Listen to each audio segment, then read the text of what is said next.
And the question basically is, we heard a lot about the 16th and 17th centuries in the Polish-Lithuanian Commonwealth with religious pluralism. How far will the members of the panel or people here in the room tolerate free will of people and religious pluralism, a parallel jurisdiction of the Moscow Patriarchate in Ukraine that doesn't fall under this motto of one, одна помісна православна церква, and might not even be a patriarchate right away, so as not to follow the example of Russia with state, church and state relations. Would you care to comment on the possibility of multiple jurisdictions? One of the solutions right now to the situation in Ukraine is the solution of the Estonian Orthodox Church. Maybe you heard that in Estonia right now there was also a problem with two jurisdictions, Moscow Patriarchate and also Constantinople Patriarchate. What happens?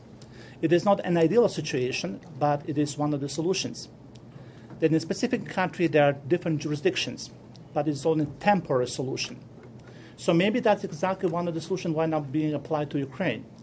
That in order to keep peace in Ukraine, maybe exactly the parallel jurisdictions, even in the same city of Moscow and Kyiv Patriarchate, maybe that's exactly what's going to happen.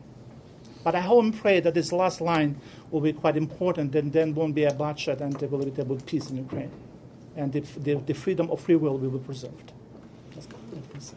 No crystal ball, but and some of you know more because you deal with rural Ukraine. My guess is, in most areas of rural Ukraine, parishes will go one way or the other way.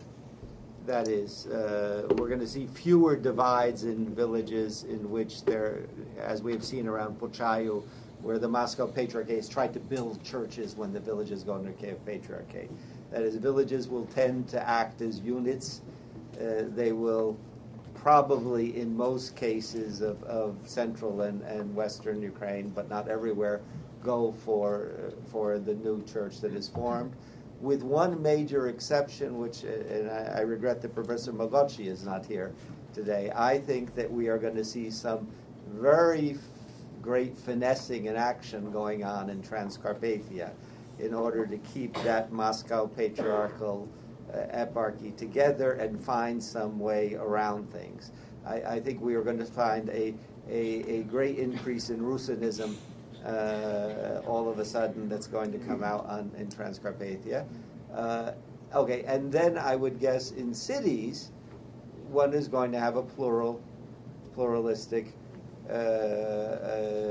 possibility, with the great change that in some areas of southern and eastern Ukraine, where the Kiev Patriarchate has been kept out of major areas, the new church will be able to act. So I would assume, I mean, that they don't have terribly good places in Odessa right at the moment for the Kiev Patriarchate. So suddenly you're going to find that in center, above all, city administrations that were not giving these little pieces of property to build will now let them be built.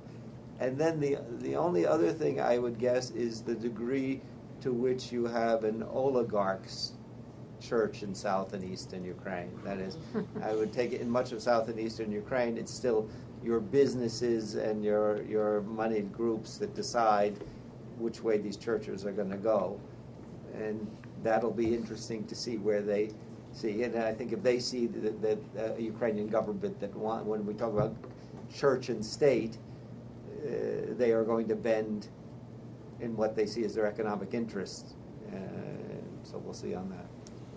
And I would just add, as we play armchair bishops here and trying to figure out what will happen, obviously there will exist these multiple jurisdictions in Ukraine, and in the same way that we have found abhorrent kind of a Russophilism or the philosophy of the Ruski Mir, the temptation should also be to resist the kind of a Ukrainian philitism that would be discriminatory of religious pluralism or ecclesial pluralism in Ukraine. And so it's one thing to talk about Ukraine as an entity and desire kind of this idealistic, unified ecclesial structure.